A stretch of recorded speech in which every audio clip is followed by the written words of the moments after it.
mengucap syukur untuk itu ya Bapa. Bapa, sore hari ini kami buka hati kami. Kami mau biarkan Roh Kudus bekerja begitu leluasa dalam hidup kami, dalam hati kami Tuhan. Nama Yesus, semua. That's it. Nama Yesus, kota benteng yang teguh. Nama Yesus, kalahkan semua musuh di bawah kaki Yesus di kita. Amin. atas. Haleluya. Nama Yesus. Nama Yesus. Menara yang kuat. Nama Yesus. Kota benteng yang teguh. Nama Yesus. Kalahkan semua segala musuh. Di dalam nama Tuhan Yesus. Sekali lagi katakan. Nama Yesus.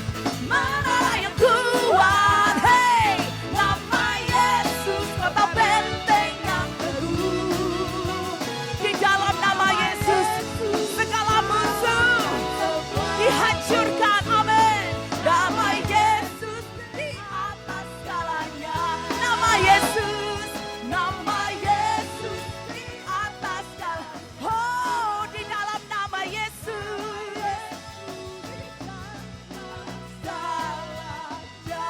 Haleluya. Haleluya. Terpujilah Kau Tuhan. Oh, oh, oh, oh. Say he's so good to you. He is so good to you. He is so good to me. Jesus is so good to you and me. He is so good to you. He is so good to me. Jesus is so good. Mari kita berdoa. Bapa, kami bersyukur ya Tuhan, kebaikan-Mu kami kumpul di tempat ini Tuhan. Sungguh kami naikkan berterima kasih bahwa Engkau yang sudah memanggil kami semua dan Engkau menarik kami sehingga kami ada di tempat ini beribadah kepada Engkau. Dan kami saat ini kami harap inginkan Tuhan, hadirat-Mu, Roh Kudus, you are welcome in this place. Dan kami minta jamahan dari Engkau, dan kami minta pelukan dari Engkau dan kasih dari Engkau. Tuhan, kami bersyukur berkeadaan kami dengan sehat ya Tuhan. Dan kami bersyukur dan kami tidak jauh, bahkan semakin lama semakin dekat kepada Engkau Tuhan. Tuhan, kami juga minta pengampunan dari kesalahan kami Tuhan. Biarlah kami saat kami ada berdosa maupun sengaja atau tidak sengaja Tuhan. Tetapi kami cepat-cepat untuk bertobat ya Tuhan. Dan berbalik lagi Tuhan kepada Engkau. Dan kami tidak mau terus-menerus berdosa ya Tuhan. Tetapi kami mau terus-menerus mencari Engkau dan dekat kepada Engkau, dan juga kami mau menyembah Engkau Tuhan selalu setiap hari. Penyembahan-penyembahan di dalam roh dan kebenaran yang Engkau cari Tuhan. Dan kami renungkan firman-Mu, dan kami memuji dan memuliakan nama-Mu, dan kami merasakan hadirat-Mu. Dan kami terus-menerus Tuhan juga hidup di dalam kebenaran Tuhan. Hidup yang kami rukun dan damai dengan satu yang lain. Dan kami hidup yang sesuai yang kami tidak kehendaki ya Tuhan. Dan ampunilah Tuhan yang kami lakukan ya Tuhan. Tapi kami mau berbalik sesuai dengan firman-Mu. Biarlah ini sebagai hidup perkorbanan kami Tuhan. Kami untuk di dalam menyembah saat kami melakukan hal-hal maupun untuk kedagingan tidak suka. Tetapi kami percaya Tuhan, yang firman-Mu selalu ya dan amin. Dan selalu membenarkan kami. Dan selalu Engkau menaikkan tingkat di dalam kehidupan rohani kami ya Tuhan. Satu hal Tuhan, kami juga minta ya Tuhan. Kami minta biarlah kami dibentuk ya Tuhan. Dan firman-Mu Tuhan, Engkau menyatakan kesalahan. Memperbaiki yang segala yang tidak berkenan di hadapan-Mu Tuhan. Dan kami mau terus dengan firman-Mu kami bertumbuh ya Tuhan. Dan kami rindu Tuhan, kami juga dipanggil oleh Engkau, dibentuk oleh Engkau, dipakai oleh Engkau, juga dipenuhi oleh Roh Kudus. Dan kami juga akan minta bahwa Engkau membimbing kami Tuhan, dan kami setiap hari berjalan dengan Engkau di dalam saat teduh kami. Dan Tuhan, inilah umat-Mu. Dan saat ini kami bersatu ya Tuhan, kami naikkan doa kepada Engkau. Dan saat ini saya minta saudara-saudari dengan sejenak 1-2 menit berdoa masing-masing kepada Tuhan Allahmu. Di Markus 12 ayat 30, dengan segenap hati, jiwa, rohmu dan kekuatanmu, mengasihilah Tuhan Allahmu. Biar ini menjadi fokus kehidupan Anda setiap hari dan setiap pagi, siang dan malam, mencari Dia dan mengata, I love you Lord, aku mengasihimu. Saat engkau mengasihi Tuhan, engkau harus membaca firman dan mengerti isi hati Tuhan. Dan di dalam Koinonia, saya rindu, kami semua rindu bahwa kami akan diperbaiki, kami hidup lebih lagi dekat kepada Tuhan. Tuhan, saat ini kami juga berdoa ya Tuhan, ini umat-Mu, kami semua bersatu, kami minta dilengkapi sesuai dengan firman-Mu, sesuai dengan senjata-Mu. Dan kami rindu keselamatan bukan hanya untuk kami saja Tuhan, dan kami selalu rindu apa yang Kau rindukan. Kami selalu melakukan apa yang Kau kehendaki. Dan kami selalu benci yang apa yang Kau bencikan. Tuhan, saat ini kami minta turun hujan-Mu dan roh-Mu di tempat ini Tuhan. Lingkupi kami semua. Kami mempunyai belas kasihan kepada orang yang tidak mengenal Engkau, tidak mengerti Engkau, tidak tahu nama-Mu Tuhan Yesus yang Juru Selamat. Kami minta saat ini Tuhan, bahwa Engkau yang melingkupi kami. Kami minta bahwa Engkau yang memberikan baju-Mu Tuhan untuk penginjilan. Jubah-Mu Tuhan dari kejanggut sampai ke bodi. Dan kami minta saat ini, biarlah setiap orang yang memanggil masing-masing kepada saudaranya, temannya, tetangganya, kawan-kawannya yang belum mengenal Engkau, memberitakan Injil-Mu. Memberitakan Injil Tuhan yang seluruh dunia ini. Dan kami minta Tuhan, kuasa-Mu, hujan-Mu turun atas kami. Saat ini kami serahkan ibadah ini di dalam tangan-Mu. Kami mengucapkan syukur. Haleluya. Amin. Haleluya. Kau besar, Kau berdaulat Tuhan. Tidak ada yang lain selain Engkau. Kau berkuasa dari dulu, sekarang, sampai selama-lamanya. Bapa, kami berdoa biar malam hari ini berikan kepada kami mata yang melihat, telinga yang mendengar, hati yang dapat menangkap, pikiran yang memahami apa yang Roh Kudus mau sampaikan kepada setiap kami. Aku berdoa biar the spirit of wisdom, revelation and understanding, roh hikmat dan wahyu dan pengertian itu berikan kepada setiap kami Tuhan. Supaya kami boleh diubahkan oleh kebenaran firman-Mu. Bapak, kami berdoa biar malam hari cara perspektif kami boleh berubah. Kami melihat bukan dengan cara pandang kami lagi, tapi kami melihat dengan cara pandang Tuhan. Kami berdoa di dalam nama Yesus, firman-Mu berkata, baiklah yang tidak berdaya berkata, aku ini pahlawan di dalam Tuhan. Aku berdoa biar firman-Mu merubah identitas kami pada malam hari ini. Aku berdoa hari ini Tuhan Yesus, pewahyuan itu akan membawa satu gairah yang baru. Di mana di tahun 2024 ini ke depan, kami tahu rencana rancangan Tuhan yang ada pada kami. Bukan rancangan yang membawa kecelakaan, tapi masa depan yang penuh dengan harapan. Itu janji when we want to walk in those promises, oh God. So we thank you for Koinonia Pray and Worship yang Tuhan boleh adakan. Aku berdoa for this community. Aku berdoa biar komunitas ini menjadi tempat di mana hadirat Tuhan boleh menjamah, dirasakan oleh anak-anak-Mu. Orang yang sakit disembuhkan di tempat ini. Orang-orang yang lapar akan dipuaskan di tempat ini. Aku berdoa let this place be a place of miracles, signs and wonders. Aku berdoa biar tempat ini Tuhan akan lahir penyembah-penyembah yang menyembah Tuhan di dalam roh dan kebenaran. Dari tempat ini aku berdoa that a new anointing of prayer and worship will touch the churches, Lord. Fill the churches for the glory of God. Terima kasih Tuhan. Kau setia dan Engkau baik.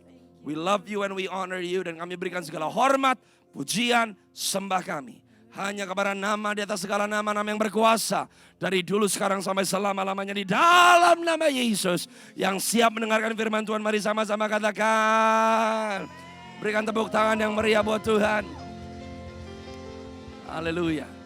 Silakan duduk dalam hadirat Tuhan, saudara. Selamat malam dan shalom. Belum semuanya. Selamat malam dan shalom. Praise the Lord. Saya bersyukur boleh berjumpa dengan saudara semua. Ada wajah-wajah yang saya kenal, yang kayaknya kita pernah bertemu beberapa tahun yang lalu. Tapi ada banyak dari saudara yang saya nggak pernah kenal sebelumnya. Tapi saya menyapa saudara semua di dalam nama Tuhan Yesus. Saya bersyukur buat Koinonia Pray and Worship yang boleh mengundang saya untuk bicara. Pak Karim, Ibu Shirley, I'll give you my highest appreciation. It is an honor to be in the house of the Lord. Dan saya berdoa biar malam hari ini firman Tuhan memberkati saudara semua. Dan saya mau menyampaikan secara profetis apa yang Tuhan sedang sampaikan kepada gerejanya. Nama saya Michael Wijaya, saudara. Saya saat ini mengembalakan sebagai asisten gembala di gereja Jesus Miking Church in Shelby, North Carolina. Bersama dengan gembala senior saya. Saya bersuka cita boleh bernyanyi di Amerika, tapi di ibadah orang Indonesia. Gereja kami di North Carolina is not an Indonesian church. Jadi saya kangen dengan this community where we are worshiping together di bahasa Indonesia. Saya bersyukur saudara, saya berdoa biar hari ini saudara yang datang ke tempat ini. Berapa banyak yang datang lapar dan haus akan kebenaran firman Tuhan. Lambaikan tangan saudara. Anda datang ke sini bukan ketemu sama orang, Anda datang ke sini bukan untuk makannya, Anda datang ke sini untuk berjumpa dengan Tuhan. Sebab gereja bukan tempat arisan, gereja bukan social club, gereja adalah tempat di mana the presence of God, hadirat Tuhan harus dihargai. Banyak seringkali orang datang ke gereja yang dirindukan adalah hadiah dan bukan hadirat.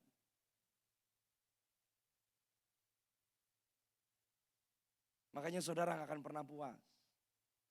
Anda cari pendeta, you don't know even how to pray for your own family. Thank God for COVID, saudara. Karena COVID menyingkapkan gereja asli atau palsu.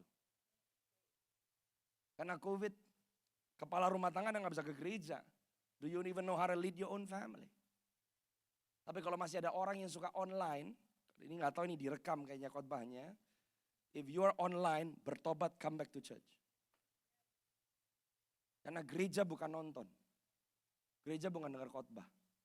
Kalau Anda gereja berarti Anda berkontribusi di dalam komunitas tersebut. Di ibadah pertama saya ngomong tentang koinonia. Do you understand what is koinonia? Kisah Rasul pasal yang kedua ayat 42. Mereka bertekun. Katakan sama-sama dengan saya bertekun. Katakan sama-sama dengan saya bertekun. Ini kata bertekun sudah langka di gereja. Karena semuanya mau nyaman. Gereja yang penting khotbahnya yang cepat, pastor. Lagunya yang mantep, pastor. Yang harusnya disenangkan sama pujian penyembahan bukan saudara, Tuhan loh. Kenapa yang nyanyi kurang bagus ada yang sewot? Tuhan yang gak sewot.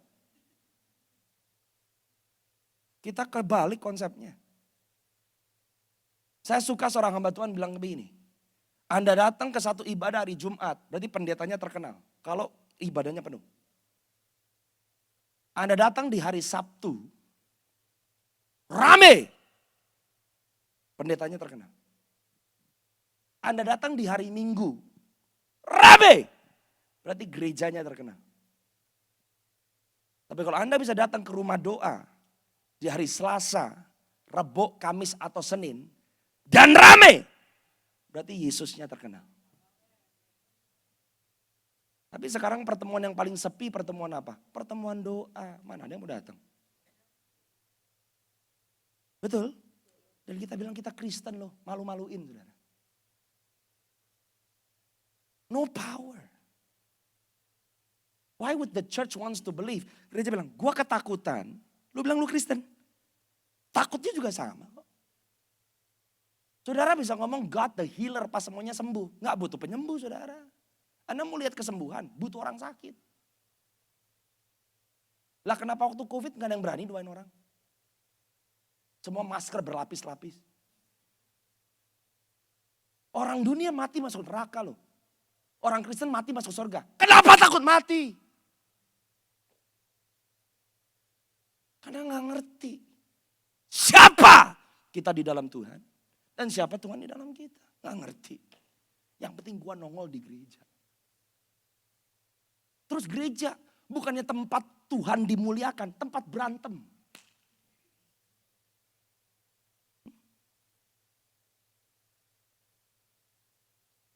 Saudara punya rumah.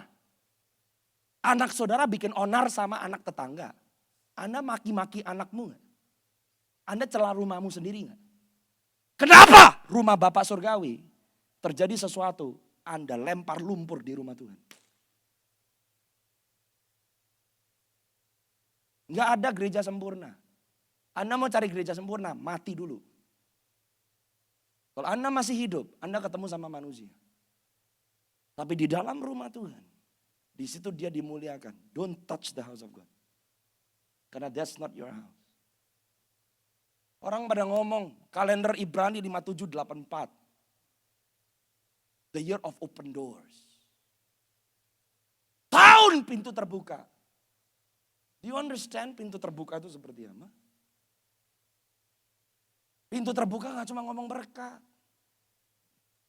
Pintu terbuka gak cuma ngomong terobosan. Pintu terbuka gak cuma ngomong peluang baru. Pintu terbuka gak cuma ngomong ada new opportunity. Saudara, kalau pintu terbuka, Anda tahu gak sih secara prophetic is a very serious critical time.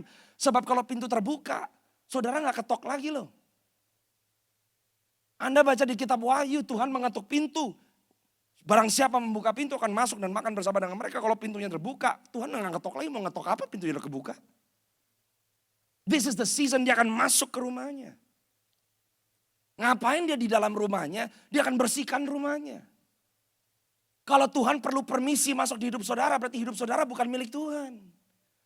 Karena kalau dia masuk ke rumahnya, dia gak perlu permisi sama siapa-siapa saudara. Itu rumahnya kok. Tapi kalau dia mau ubah hidup saudara perlu permisi, berarti rumahmu bukan rumahnya Tuhan. Tapi berapa banyak orang percaya yang rela, Tuhan mau bikin apa aja silakan. Gak banyak ngomong kayak begitu.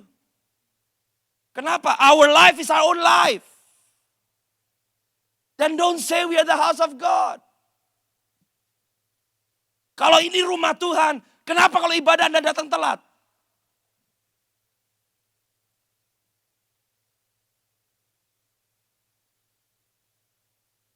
Kalau Anda datang ke rumah Tuhan, where's your Bible?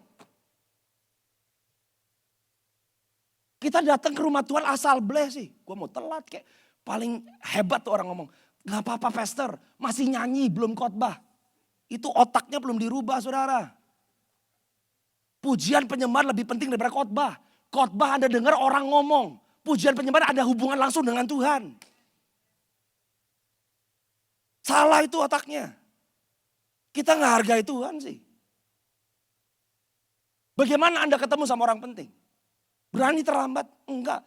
Raja segala raja loh. Buat kita. Penuh belas kasihan. How far we have fallen from the standard of the Bible. Open doors berarti are you ready? Di tahun ini Anda kalau ngelihat news, gereja Amerika lagi digoyang. Pelayanan doa pujian 24 jam lagi digoyang. Saya gak perlu sebut namanya siapa dari kota apa. Karena Tuhan gak bisa dipermainkan, dia akan bersihin rumahnya. Because my house, he said, is a house of prayer for all nations. Kalau his house is a house of prayer, berarti orang sakit harus sembuh. Sekarang orang sakit sembuh di gereja langka. Kenapa orang cuma mau ikut tata cara ibadah? Nyanyi sekian lama, khotbah sekian lama, pengumuman sekian lama, pulang. Merasa sudah ke gereja, gak pernah ketemu Tuhan kok. Saya berani loh ngomong, Anda saat teduh tiap hari, tapi gak tahu firman ngomong apa. Gak bisa dengar suara Tuhan, gak usah saat teduh, buang waktu, ke mall gi. Jangan sampai kita terlena merasa kita melakukan rutinitas Kristen loh. Rutinitas Kristen belum tentu Anda berjumpa dengan Tuhan. But God wants a church that is alive. Bagaimana gereja yang hidup? Rohnya hidup di dalam saudara. Coba buka sama-sama satu ayat. Wahyu pasal yang keempat.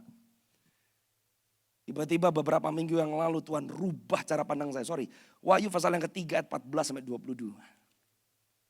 Wahyu 3 ayat 14 sampai 22. Ini ngomong tentang gereja di Laodikia. Gereja ini mengenaskan. Gak ada satupun yang baik. Yang Tuhan ngomong tentang gereja ini.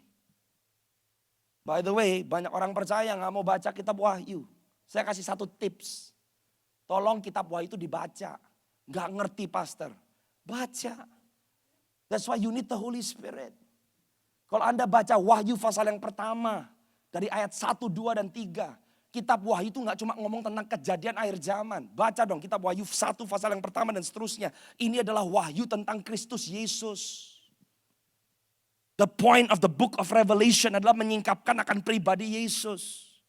Anda gak bisa ngerti firman if you don't have the power of the Holy Spirit. Holy Spirit gives you revelation untuk bisa melihat. Kitab Wahyu satu-satunya kitab Di pasal yang pertama dikatakan barang siapa membaca kitab ini akan diberkati. Gak ada buku Alkitab yang lain yang berkata diberkatilah yang membaca kitab ini. Cuma Wahyu. Setan di dunia lagi ngapain sih? Dia lagi rubah kejadian. Kelamin lagi dirubah. Instansi keluarga lagi dirubah. Kekudusan lagi dirubah. Cara pandang manusia dirubah. Satu hari saya lagi berdoa, saya tanya Lord, how to answer this problem for this generation. Problem untuk generasi ini bukan psikologi. Sekarang gereja semuanya psikologi. Semuanya yang bisa dimengerti. Gereja gak butuh semakin banyak counseling. Jawaban untuk dunia bukan counseling. Jawaban dunia sama dari dulu sekarang sampai selama-lamanya. Nama Yesus yang berkuasa itu jawaban dunia. Apa jawaban dunia? The power of Jesus. Siapa yang harus berfungsi di dalam kuasa itu? Saudara. Tapi have you exercise your gift? Enggak. Kita sekarang doa, kalau berdoa Tuhan untuk keluargaku, untuk anakku, sekolah anakku, masa depanku, pekerjaanku. Kapan saudara minta, Tuhan penuhi aku dengan 7 roh Allah, sesuai Yesaya 11 ayat kedua, supaya mulutku bernubuat. Pernah gak doa kayak begitu? Gak pernah. Karena kenapa? Gak peduli.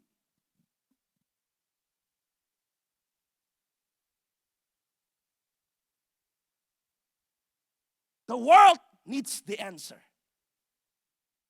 Answernya di mana? Di gereja seharusnya. Waktu mereka ada di dalam kegelapan, terang itu bisa kelihatan di mana? Saudara, di dalam gereja. Siapa itu gereja? Saudara dan saya. Jangan cuma ngandalin pendeta. Saya omong ini berkali-kali. Kalau hamba Tuhan cuma pendeta, Anda hambanya siapa? Rela saya bilang Anda hambanya setan. Nggak mau kan? Anda hamba Tuhan kan? Jadi sama saya nggak ada bedanya kan? Nggak ada seharusnya. Tapi kita nggak tahu kita siapa. Kita suka santai duduk di situ. Layani aku, kasih makan aku, nyanyiin aku, doain aku. That's not the church. Itu mentalitas konsumen. If you are the church, Anda melayani. If you are the church, Anda memberkati. If you are the church, Anda mendoakan.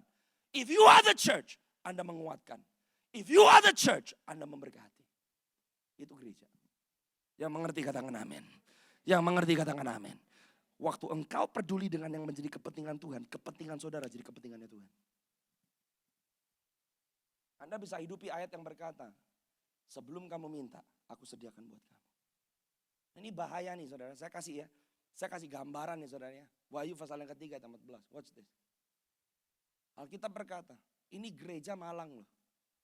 Tuliskanlah kepada malaikat jemaat di Laodikia, inilah firman dari Amin. Saksi yang setia dan benar. Permulaan dari ciptaan Allah. Kalau Anda baca dari Wahyu pasal yang kedua sampai Wahyu pasal yang ketiga kepada 7 jemaat. Setiap kali Tuhan ngomong sama masing-masing 7 jemaat. Cara dia memperkenalkan dirinya itu berbeda-beda. Dia tidak pernah memberikan perkenalan yang sama kepada 7 gereja ini. Masing-masing perkenalannya berbeda. Waktu dia sampaikan apa yang dia mau sampaikan kepada masing-masing gereja, janji yang diberikan kepada masing-masing gereja itu berbeda-beda. Tapi buat saya begitu menarik di Wahyu pasal yang ketiga ayat 14.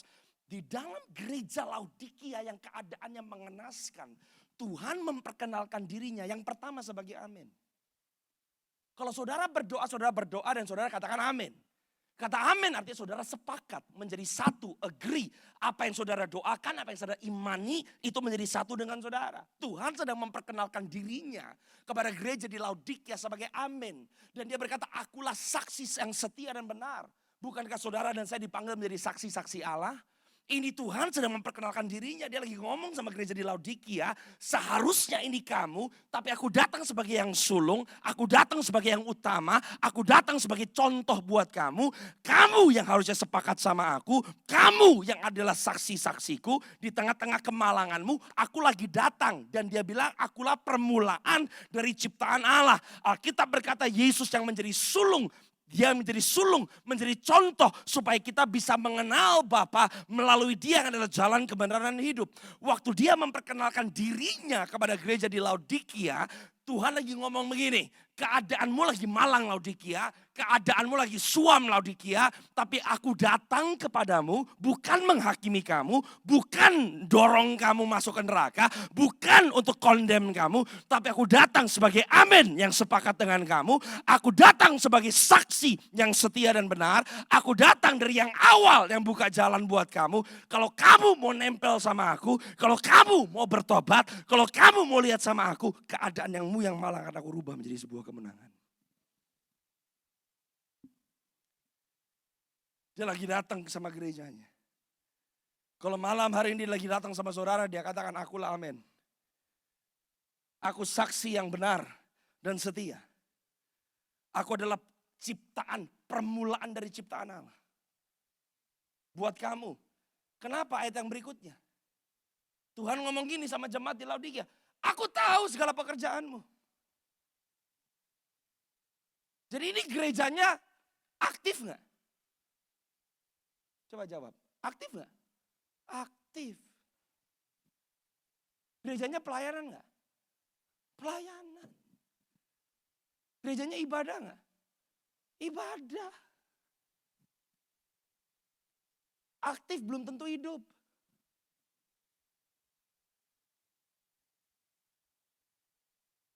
Berapa banyak orang ibadah hari Minggu tapi pulang tetap depresi kok.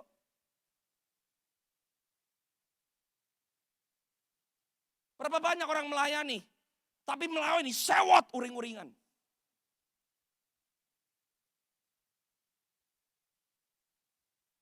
Anda baca kitab Lukas baik-baik, gak usah dibuka. Pernah ingat Yesus masuk ke Betania, bertemu dengan satu keluarga yang namanya Marta, Maria, dan Lazarus. Kalau baca ayat itu, semua yang dimaki-maki pasti si Marta. Jangan jadi Marta lu. Jangan jadi Marta lu. Jadi Maria. Baca ayatnya baik-baik. Yesus masuk ke rumah mereka karena Marta, bukan karena Maria. Kenapa Yesus masuk ke rumah itu? Karena Marta. Siapa bilang pelayanan itu gak penting? Semua orang percaya harus melayani. Melayani itu pintu Anda bisa masuk lebih dalam dengan Tuhan. Halo. Jadi jangan bilang, jangan kayak Marta. Tuhan butuh Marta. Kalau bukan karena Marta, Tuhan gak masuk ke rumahnya mereka.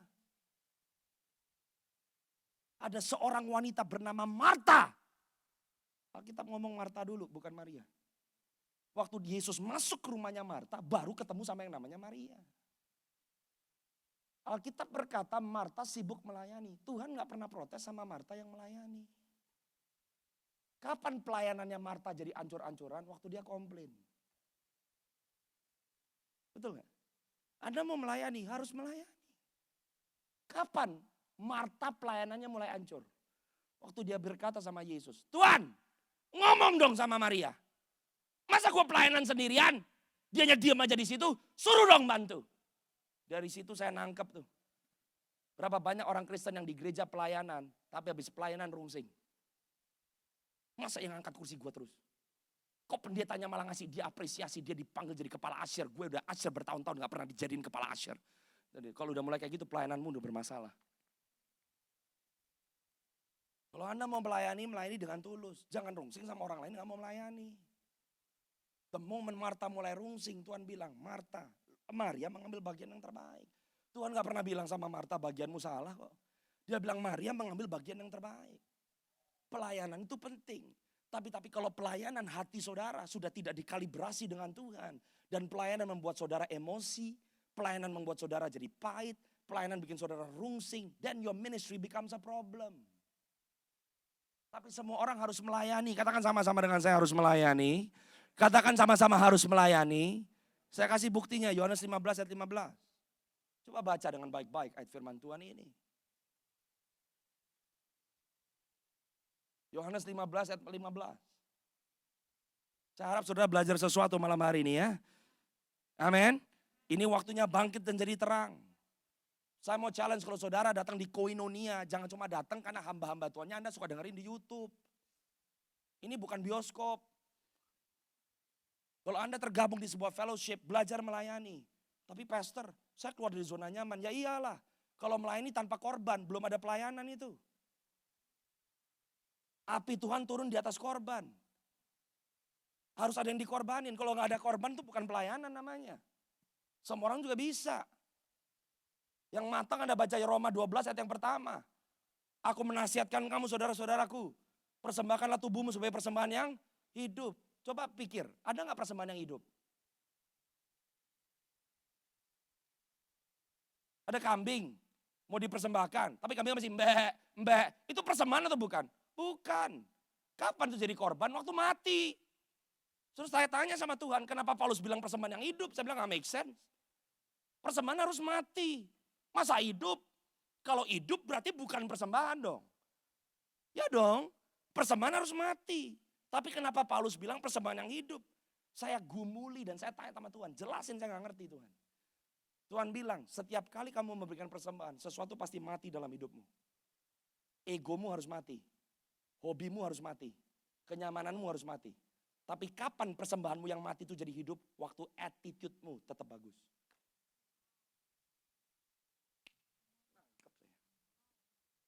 Jadi jangan bilang kalau persembahan itu gak nyakit. Harus sakit. Kalau gak ada sesuatu yang mati belum persembahan tuh namanya saudara. Kapan persembahannya hidup? Waktu Anda harus sakit tapi Anda tetap bilang, thank you Lord. Hidup persembahan saudara. Karena your attitude. Yang mengerti katakan amin. Yang mengerti katakan amin. Dia mintanya korban. Amin. Coba, gak usah nama saya yang ditampilin, gak perlu. Yohanes 15 ayat yang ke-15. Aku, I love this word. Tidak menyebut kamu lagi. Katakan sama-sama dengan saya lagi. Perhatikan, ayatnya gak ngomong begini loh. Aku tidak menyebut kamu hamba. Aku tidak menyebut kamu lagi. Sebab hamba gak tahu apa yang diperbuat oleh tuannya. Tetapi aku menyebut kamu sahabat.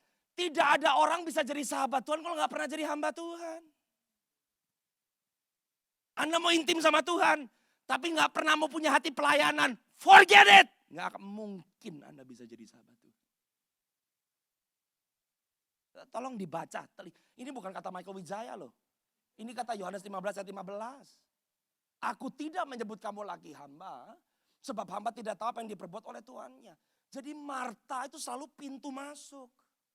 Kalau Anda gak ketemu Marta, Anda gak ketemu sama Maria.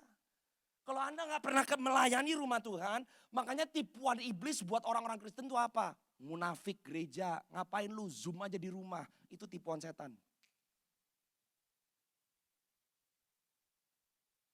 The church is his place. The church is his house. Komunitas orang percaya itu rumah Tuhan.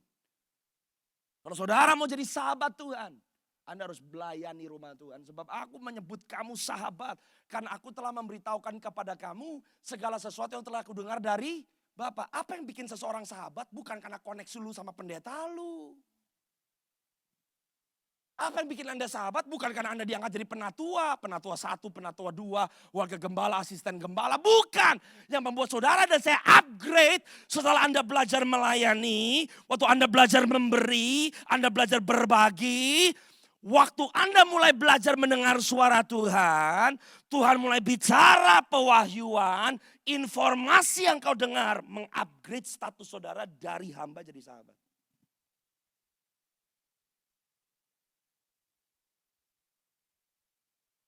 Siapa sahabat-sahabat Tuhan? Orang yang bisa dengar suara Tuhan. Siapa sahabat-sahabat Tuhan? Bukan yang punya titel di gereja, saudara, bukan. Tapi segala sesuatu yang aku dengar dari Bapak, aku kasih tahu sama kamu. Those are friends of God. Yang membuat saudara dan saya sahabat Tuhan. Karena informasi yang Anda dan saya terima, upgrade. Ini gak bisa cuma dengar khotbah. Saya suka ngomong, Anda suka dengar khotbah, tapi gak pernah bersekutu dengan firman, gak pernah berdoa, berkelut, bertanya. By the way, bagaimana sih cara untuk bersahabat dengan Kristus yang adalah firman? Firman itu gak cuma dibaca, Alkitab berkata renungkan. Artinya itu diimajinasikan, dipikirkan, dimeditasikan, dipelajari.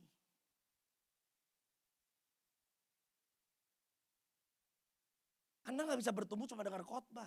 Khotbah ini firman yang saya udah pelajari, saya kunyah, kunyahannya saya kasih ke saudara. Masa saudara sukanya makan kunyahan orang terus sih? Makan sendiri dong. Waktu engkau bersekutu dengan Tuhan, then God will speak to you. God will give you secret information. Coba ayatnya dibuka lagi tuh. Ayat 16. Ayat ini merubah hidup saya. Sebab aku memberitahukan rahasia-rahasia aku dengar dari Bapa kepadamu. Terus Yesus bilang, bukan kamu yang pilih aku, tetapi aku yang pilih kamu. Ini tuh lagi ngomong, lu gak perlu jadi pendeta. Lu gak perlu harus punya koneksi dulu. I choose you, not you choose me. Dan aku telah menetapkan kamu, supaya kamu apa saudara? Pergi. Garis bawahi pergi. Ini baru bisa ngidupin amanat agung. Lu mau ngatain amanat agung Matius 28, 18, 20 sampai bebusa gak akan terjadi. Amanat agung itu amanat supranatural. Tanpa kuasa pengurapan Roh Kudus gak bisa dikerjain. Setelah saudara belajar melayani, Anda belajar disakiti, gak ngambek, dagingnya mati. Anda belajar bertekun di dalam doa. Baru kuasa itu masuk ke dalam saudara. Anda tahu identitas saudara. Anda tahu panggilan Tuhan dalam hidup saudara. Gereja seharusnya memperlengkapi tubuh Kristus. Pendeta bukan profesi. Banyak orang sekolah pendeta jadi pendeta tapi tidak pernah dipanggil jadi pendeta. Untuk jadi pastor butuh karunia. Jadi gembala butuh karunia. Jadi guru butuh karunia. Jadi nabi butuh karunia. Masalahnya sekarang banyak orang jadiin gereja profesi sih. No. Gereja yang sehat itu 5 jawatan ada di dalam. Karunia Roh Kudus bergerak. Kenapa karunia harus bergerak? Bukan bangun kerajaannya sendiri. Supaya orang yang ada di dalam komunitas itu dibangun sesuai Efesus pasal yang keempat. Semuanya berbuah. Ngerti panggilannya di dalam Tuhan. Bertumbuh kepada kodrat ilahi. Ngerti panggilannya. Diajarin bagaimana dengar suara Tuhan. Diajarin bagaimana bersekutu dengan Tuhan. Terima impartasi. That's the church. Kalau Anda mau cari gereja, jangan cari gereja yang paling dekat sama rumah. Halo. Anda untuk anakmu sekolah demi Ivy League. Anak lu Anda kirim ke East Coast.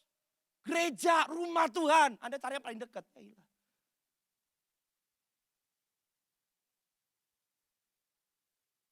Apa sih ciri khas orang cari gereja? Cari tempat di mana Anda bisa tunduk sama pemimpinnya.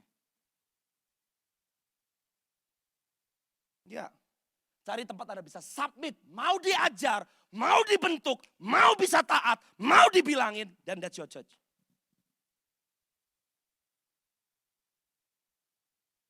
Anda harus lihat gerejanya. What's the vision of the church? Setiap gereja visinya beda-beda. Cari tempat yang Anda bisa setuju dengan visinya dan berkata, I'm willing to invest. I'm willing to spend. I'm willing to put myself there. Saya mau terlibat. That's your church.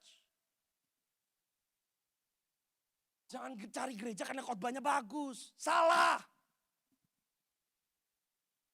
Jangan cari gereja karena worshipnya bagus. Nonton aja konsernya Andrea Bocelli lebih bagus. Paling parah. Jangan cari gereja karena makanannya enak hari Minggu. Mau makan enak ke restoran. Tapi come to find the presence of God. Baru Anda bertumbuh. Saya lahir baru umur 12. Saya dibentuk di mana? Di gereja lokal. Digembleng di mana? Di gereja lokal. Saya nggak ada di sini karena instan, saudara, nggak ada. Anda disakiti gereja. Emang pendeta nggak pernah disakiti? Lebih sakit. Saya masih umur 33 tahun, baru umur 33 tahun. Pelayanan belum lama. Pernah disakiti nggak pastor? Pernah, sering. Masalahnya Anda jemaat, disakitin Anda nggak nongol minggu depan, oke. Nggak ada yang peduli. Coba pendetanya disakiti minggu depan nggak nongol, bubar gerejanya saudara. Betul nggak? Pernah nggak Anda mikir? Nggak pernah. Pernah Anda mikir, pastorku itu lagi ngalamin apa sih? Kita pikir pastor itu superhuman.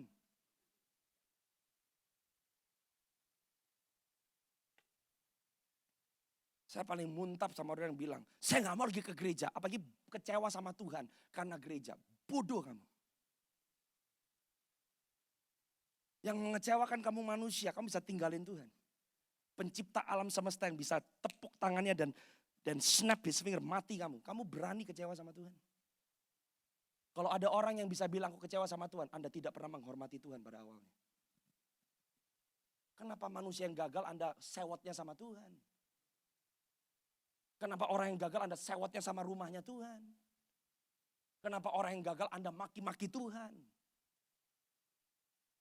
Saya nggak kasihan sama orang karena kecewa dengan gereja meninggalkan Tuhan. Saya ngomong, kalau ada orang kecewa dengan gereja meninggalkan Tuhan, orang itu tidak pernah lahir baru. Mau saya disakiti sama pendeta, orang tua, mau siapapun. Waktu saya tahu Yesus Kristus menyelamatkan saya dari kubangan dosa, dari api neraka kekal. Nggak mungkin saya tinggalin Yesus. Kenapa orang bisa tinggalin Yesus? Karena nggak ngalamin perjumpaan yang otentik dengan Tuhan. Yang mengerti katakan amin, saudara. Aku yang pilih kamu. Dan aku menetapkan kamu pergi. Supaya kamu menghasilkan buah dan buahmu itu tetap. Nah ini nih, saya khotbah ini di-upload di TikTok. Puluhan ribu yang nonton, kontroversi. Supaya apa yang kamu minta kepada Bapa dalam namaku. My God, ini janji nih. Tapi sekarang pendeta khotbahnya apa? Kalau Tuhan menjawab doa itu bisa 3. Iya, tidak, belum. Mana ayatnya? Karena sekarang kita mau coba rasionalisasikan semua Tuhan masuk akal di logika sih. Percaya gak saudara ada satu dimensi berjalan dengan Tuhan. Apapun yang kamu minta di dalam namaku kata Tuhan. I'll give it to you. Tapi untuk nyampe ke situ, ininya harus berubah. Orangnya yang berubah.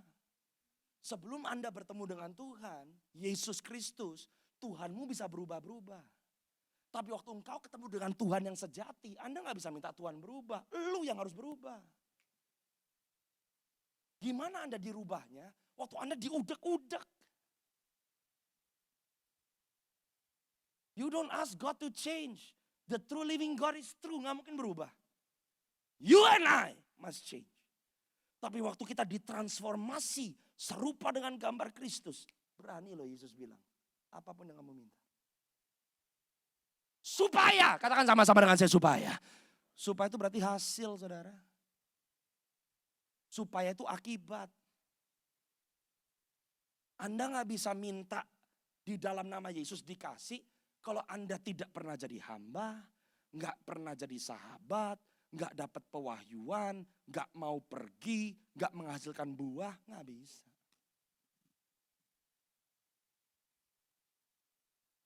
Makanya kenapa kita doa gak pernah dijawab sama Tuhan. Doa sampai jengkang-jengking doa gak pernah dijawab.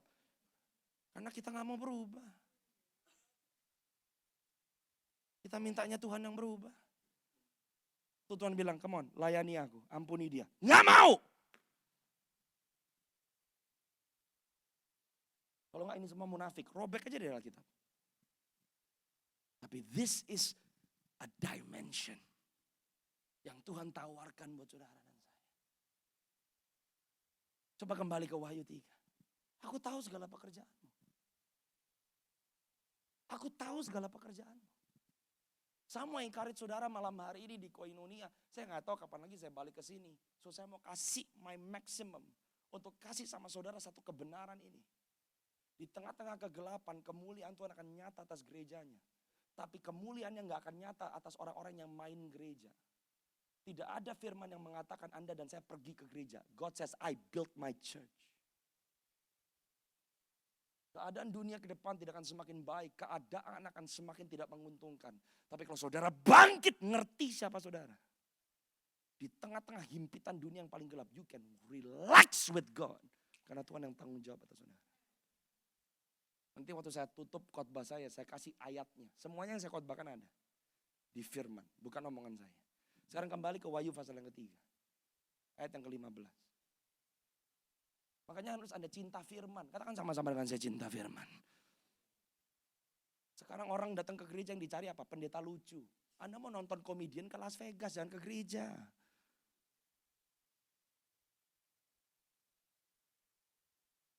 Kalau pendeta khotbah tapi ayat gak pernah dibuka, firman gak pernah dikupas, ngomongin apa? Sekarang artificial intelligence bisa nulis khotbah loh. Anda cuma perlu ketik the cross of Jesus Christ. Berat keluar itu. You don't have to pray, gak usah minta pewahyuan Roh Kudus.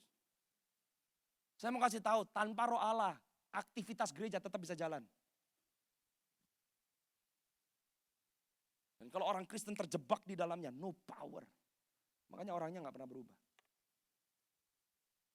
Research Barna atau setara dengan Barna di Indonesia membuat satu penelitian dan menemukan sesuatu hal.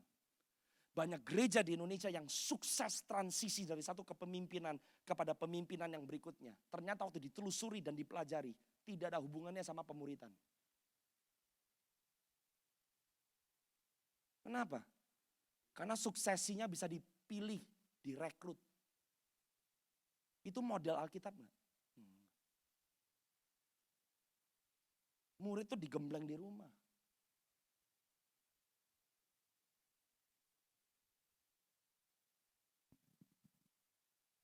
Anda mau pakai modelnya dunia, gerejamu bisa besar. Bisa sukses. Anda panggil church consultant, gerejamu bisa besar. Tapi no power. No spirit. And then what are we doing? Playing church. Keluarga kita tetap amburadul. Our marriage tetap amburadul. Anak-anak kita tetap amburadul. Gak tahu apa artinya menghormati hadirat Tuhan. Don't know. Tapi kita merasa kenapa? Yang penting ibadah jalan, rame lagi. Saya mau kasih tahu, kuantitas belum tentu menjamin kualitas loh. Anda mau kuantitas, produksi barang di Cina, murah. Tapi Anda bedakan kualitas China sama kualitas Indonesia, beda. Saya pernah dagang. Kualitas Indonesia gak dijual di Indonesia. Barang produksi Indonesia itu export quality, betul ya Bu? Yang dijual di Indonesia apa? Dari Cina. Kenapa? Lebih murah. Kuantitas gak menjamin. Yang Tuhan mau kualitas. Tapi kalau ada kualitas, pasti kuantitas nambah kok. Tapi jangan kebalik. Satu hari Tuhan pernah ajarin saya. Shock saya waktu dengarnya. Tidak semua benih menjadi bulir. Tapi semua yang berbulir pasti punya benih. Benih itu ada di dalam saudara dan saya. Saya gak khotbahin sekarang. Tapi gak semua benih berbuah loh. Tapi semua buah pasti berbenih.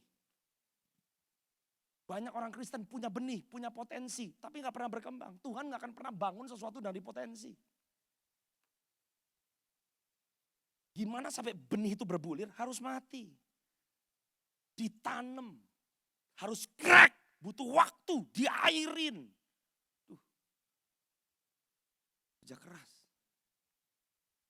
Tapi what kind of Christian yang saudara dan saya harapkan untuk menjadi? Ini keputusan kita.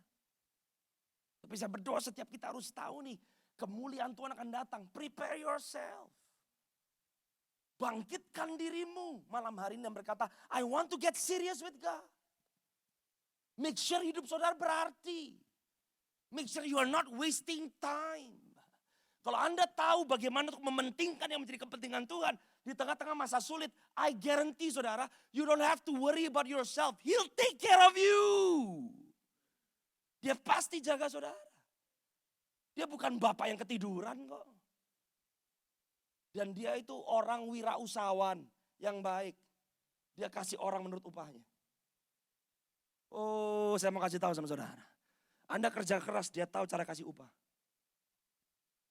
Dari mana saya tahu? Firman, yang punya 1 talenta, yang punya 2 talenta sama 5 talenta. Betul gak saudara? If you just do your job, he'll bless you. Because he's a good father. Amin. Amin. Amin. Haleluya. Saya suka ngomong sama anak-anak muda, makanya jangan takut menikah. Sekarang alasan anak-anak muda gak mau menikah apa sih? Belum siap, Pastor. Kalau Anda siap untuk sesuatu yang belum pernah Anda lakukan, saya pertanyakan, kok bisa siap? You will never be ready for something that you never go through, makanya butuh iman. Paham gak? Aku gak siap, Pastor, keuangan belum cukup. Kamu masih single. Waktu kamu berdoa, Tuhan nyediainnya buat berapa orang? Ya satu lah. Betul dong? Kapan penyediaan Tuhan jadi dua? When you get married. Lihat nggak logikanya Tuhan? Nggak kayak kita. Kita bilang mana cadangan dulu Tuhan. Kasih Tuhan cadangan dulu. Baru saya melangkah. God is not like that. Step out in faith. Kamu berapa sekarang? 2. I'll bless you for 2 people. How God thinks and how you and I think is very different. Amen. Coba buka lagi Wahyu pasal yang ketiga. Ayat yang ke-15. Sebelum saya akhiri dan saya kasih ayat yang terakhir. Nih ya. Aku tahu segala pekerjaanmu. Gak cukup cuma pelayanan. Gak cukup melakukan aktivitas. Engkau tidak dingin dan tidak panas. Alangkah baiknya jika engkau dingin atau. Nah ini merubah saya nih. Dari dulu banyak orang ngomong kayak begini. Jadi orang Kristen jadi yang panas. Jangan jadi yang dingin. Betul gak? Kalau lu mau panas, lu panas sekalian. Kalau lu gak mau panas, lu dingin aja sekalian. Itu salah penerjemahan tuh. Baru berapa minggu yang lalu waktu saya baca ayat ini Tuhan bilang, perhatikan, I'll teach you. Saya mau kasih tahu, Tuhan mau gereja dingin dan Tuhan mau gereja panas. Coba perhatikan, yang dia tolak bukan yang dingin. Yang dia tolak apa saudara? Suam. Engkau tidak dingin dan engkau tidak panas. Alangkah baiknya jika engkau apa? Dingin atau panas. Tuhan bukan Tuhan yang kejam. Lu gak mau ikut sama gua. Ya udah lu masuk neraka aja lu sekalian. Gak kayak begitu Tuhan. Alangkah baiknya kalau engkau dingin dan engkau panas. Tahu gak saudara gimana Tuhan ngajarin saya ayat ini? 3 minggu yang lalu saya turun tangga. Saya kepleset, kaki saya keceklik. Krek, sakit. Ke fisioterapi kaki kanan saya gak bisa jalan. Fisioterapis bilang, sampai ke rumah, lu rendam kaki lu dalam baskom. Isi es. Baru kaki saya masukin 1 menit. Udah kelejetan saudara. Kenapa? Kalau itu dingin kan sakit kan. Tiba-tiba Tuhan ajarin saya. Kalau kamu masukin kakimu di baskom penuh dengan es. Badanmu reaksi atau enggak? Reaksi Tuhan. Kalau kamu masukin kakimu di baskom isinya air panas. Reaksi enggak? Reaksi. Tapi kamu masukin kakimu di baskom sama air suam. Reaksi enggak badan kamu? Enggak bereaksi. Tahu enggak yang Tuhan bilang apa? Aku mau gereja yang bereaksi. Kehidupan kekristenan itu bawa reaksi atau enggak? Kalau ada saudara sama enggak ada saudara enggak ada bedanya. Then your Christian life is dead. Waktu saya pelajari kata dingin di bahasa Yunaninya. Dingin itu artinya fresh. Tuhan mau gereja yang fresh. Tuhan mau gereja yang dingin. Artinya apa? You need to have fresh revelation from heaven.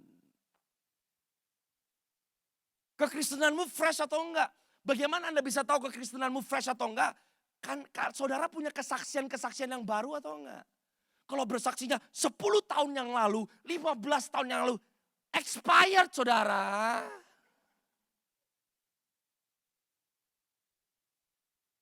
Paham enggak? Kalau kita cuma bersaksinya 10 tahun yang lalu, 15 tahun yang lalu. Dan Tuhan ngapain dong dari 10 tahun yang lalu? Tidur? Enggak. A fresh Christian, you have fresh new testimonies every day with Jesus. Itu fresh tuh. Tuhan butuh gereja yang fresh. Tuhan butuh gereja yang bereaksi. Dan orang Kristen yang bereaksi. Kalau Anda tahu Tuhan bekerja dalam hidupmu. The moment Anda angkat tanganmu dan merasa I love you Jesus. Itu Anda gak usah pakai lagu-lagu yang semua baik. Harus dipaksa-paksa dulu emosinya baru nangis gitu saudara. No, in the presence of God. When you are fresh with God. God touches you.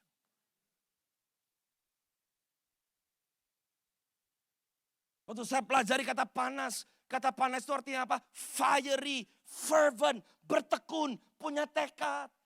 Saya mau kasih tahu, kenapa seringkali orang gagal di dalam sebuah komunitas? Karena kehidupan pribadimu sama Tuhan itu suam, gak dingin.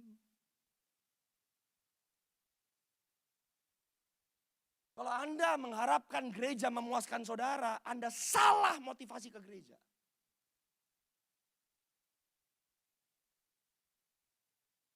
Paulus mengajarkan, setiap kali kamu datang ke pertemuan kudus, persembahkan puji-pujian.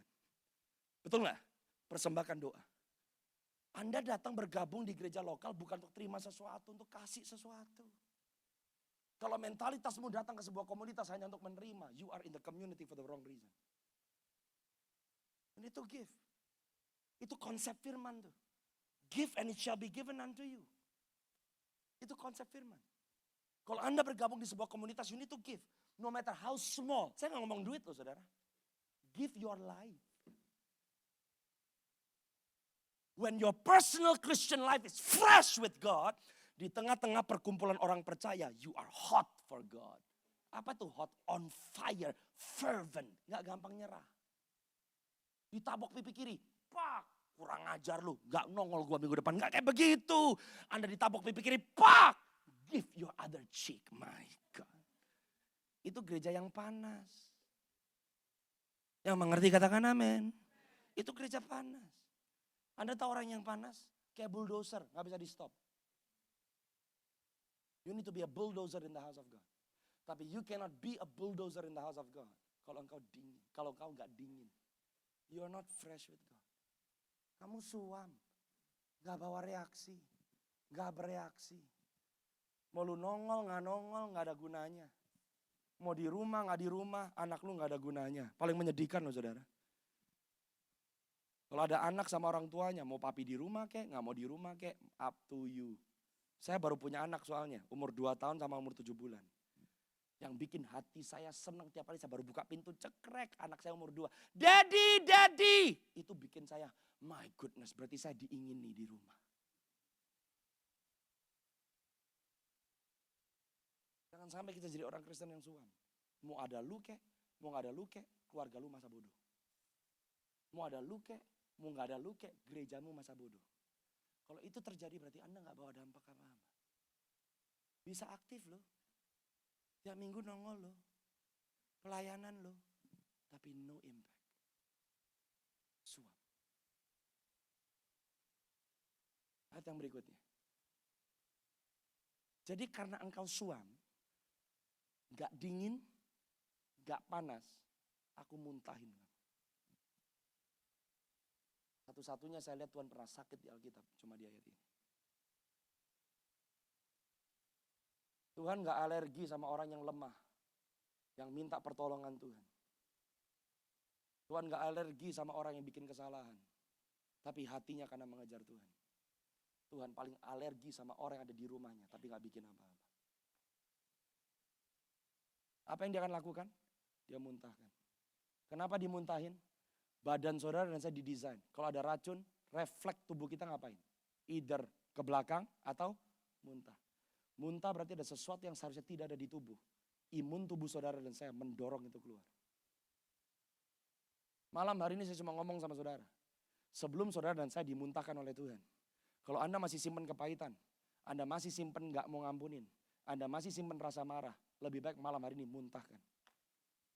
Kalau kamu gak muntahin, kalau saya gak muntahin, kita dimuntahin sama Tuhan. Dan di tahun pintu lagi terbuka, Tuhan lagi muntahkan yang meracuni gerejanya.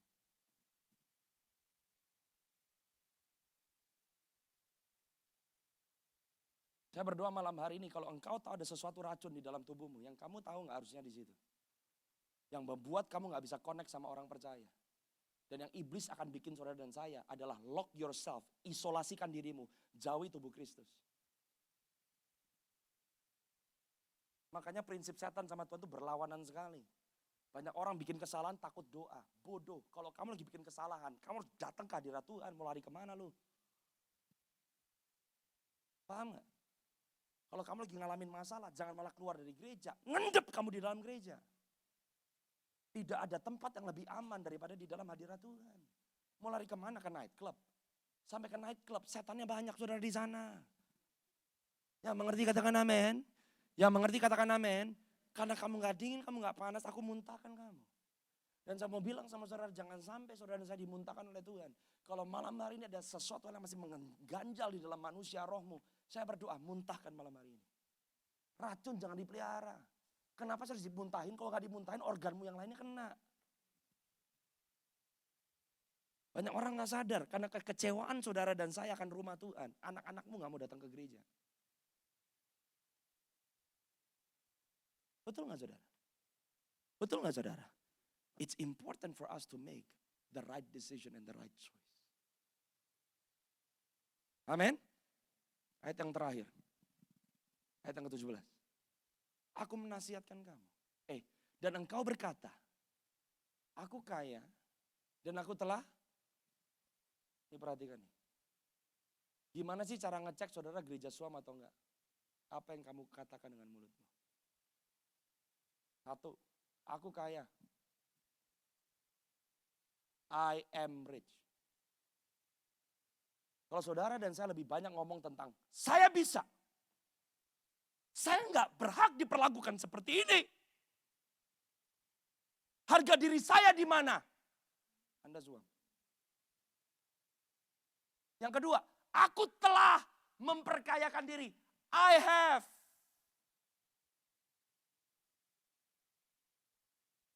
Lu gak tahu gue udah berapa lama di gereja? Lu gak tahu gue pendiri gereja? Lu gak tahu gue pernah lewatin apa? Kalau Anda lebih mengandalkan pengalamanmu, Anda suam.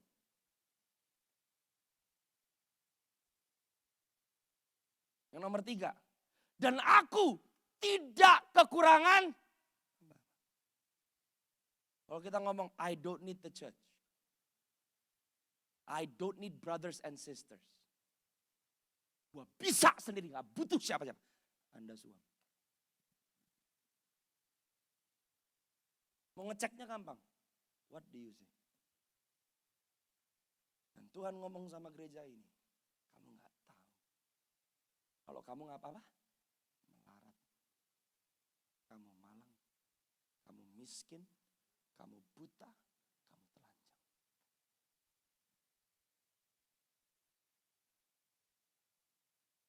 Saya rasakan ini yang Tuhan lagi ngomong sama gerejanya hari-hari ini.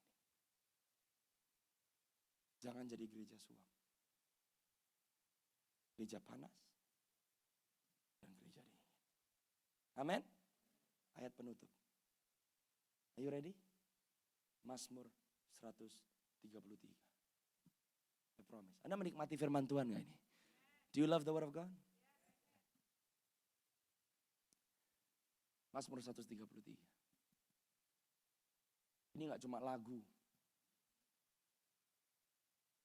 Saya kasih satu janji di ayat yang ketiga. Tapi dari ayat yang pertama kita baca. Mazmur 133. Ada lagu jadul. Tapi ayat ini merubah saya. Nyanyian ziarah Daud. Sungguh alangkah baik. Gereja bukan hanya diperuntukkan Tuhan jadi orang baik. Banyak orang yang tidak percaya Yesus lebih baik dari orang Kristen. Ada orang bilang gini sama saya, udahlah pastor, ngapain sih radikal-radikal. Yang penting jadi orang baik. Gereja gak pernah dipanggil jadi dermawan. Gereja bukan dermawan. Alkitab berkata Anda dan saya duta-duta besar kerajaan Allah. Kalau saudara dan saya cuma berbuat baik, banyak orang di luar sana yang gak percaya Yesus lebih baik. That's why you need the power of the Holy Spirit. Dan dikatakan sungguh alangkah indah. Bahasa Inggrisnya how pleasant. Berkenan. Kalau Anda mau pengurapan tuh gak cuma untuk show off. Anda bisa menyenangkan hati Tuhan, butuh pengurapan. Apa yang membuat pujian penyembahan itu menyenangkan hati Tuhan? Bukan karena lagunya, lo mau nyanyi sampai suara lo serak. Ikut aja Indonesian Idol to The Voice. What makes this accepted in the throne of God? The anointing. Not your talent.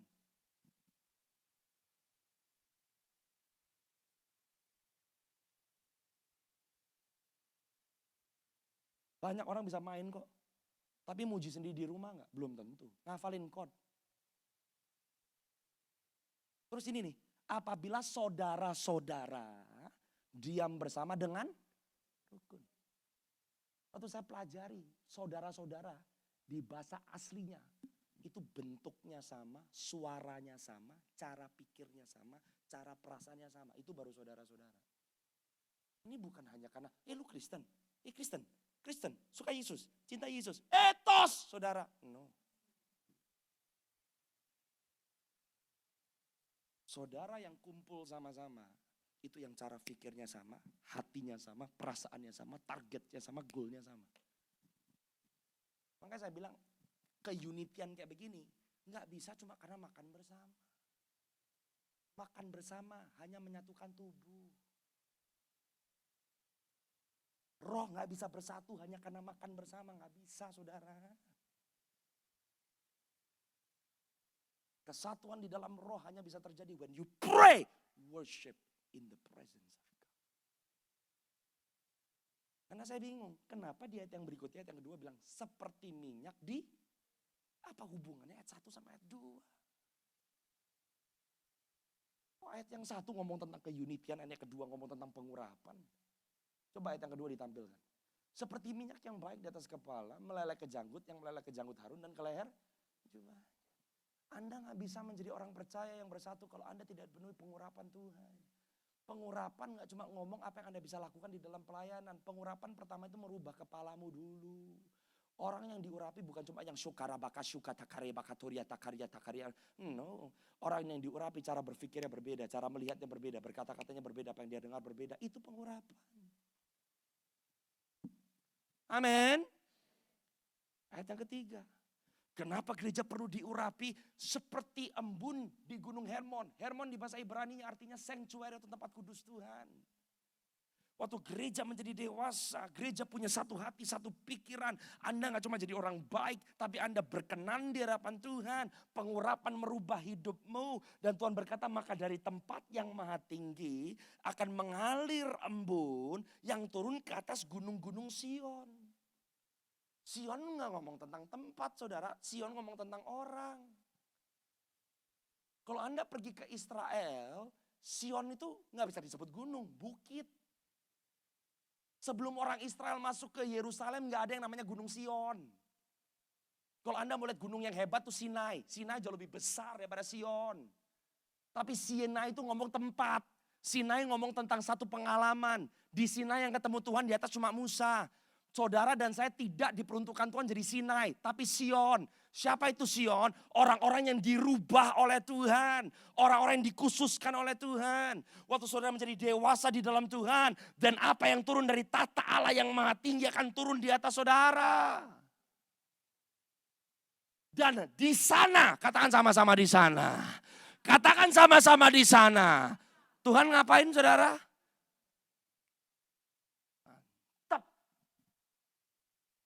Ekonomi California boleh jeblok. Pandemi boleh datang lagi. Tapi kemanapun saudara, Anda mungkin merasa di tempat yang paling apes. Anda mungkin merasa di tempat yang paling disadvantageous. Anda mungkin merasa pekerjaan saudara gak bisa bawa saudara ke tempat yang lebih tinggi. Kalau engkau jadi Sion di dalam Tuhan, dimanapun kau berada, keadaanmu malang atau dikucilkan, Tuhan memerintahkan berkatnya atas saudara. Oh, gak bisa dibatasi. This is the next dimension of blessing. Anda gak minta, Anda gak kejar, Anda gak doa. He commands the blessing.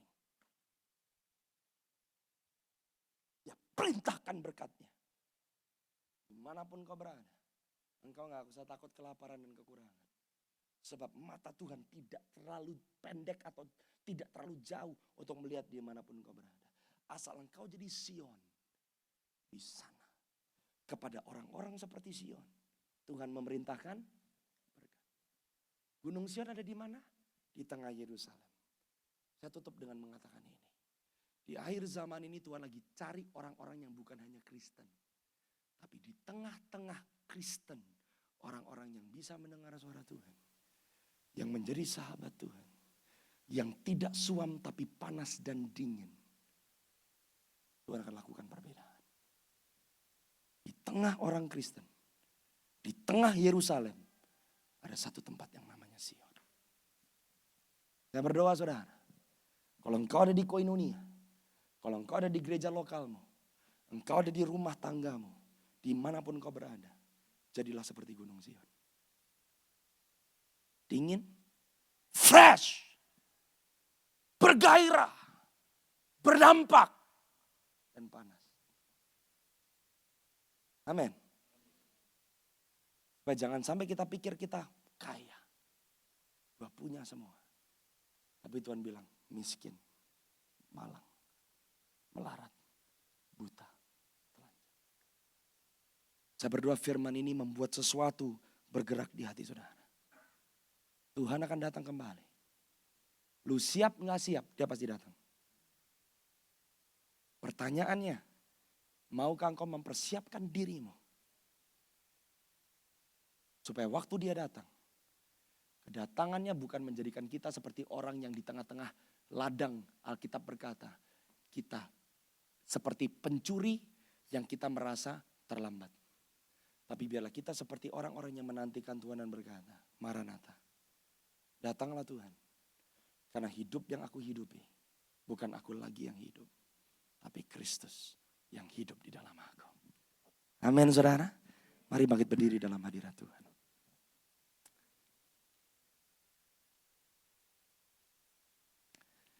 Saya minta saudara tundukkan kepala.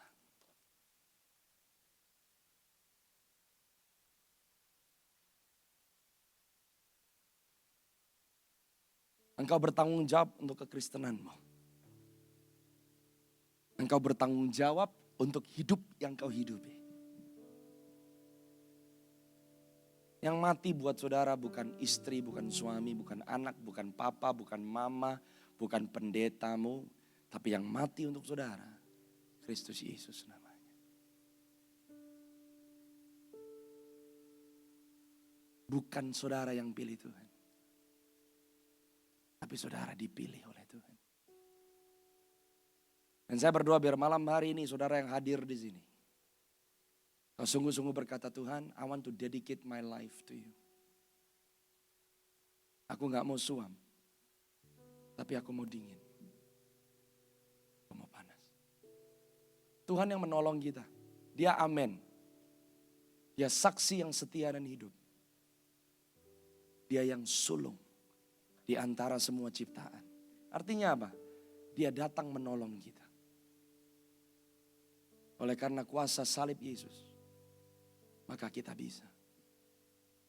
Hanya asal kita buka hati dan berkata, aku mau Tuhan.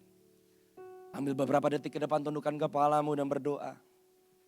Dan katakan kepada Tuhan apa yang jadi komitmen hatimu. Sebelum kita mau makan dan minum tubuh dan darah Yesus, saya berdoa biar dia menghampiri setiap saudara.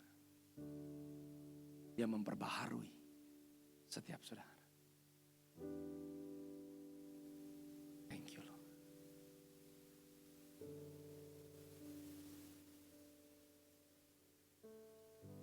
Saya merasakan kuasanya sedang mengalir. Ada seseorang di sini, Anda pernah punya bisnis, tapi bisnismu tutup.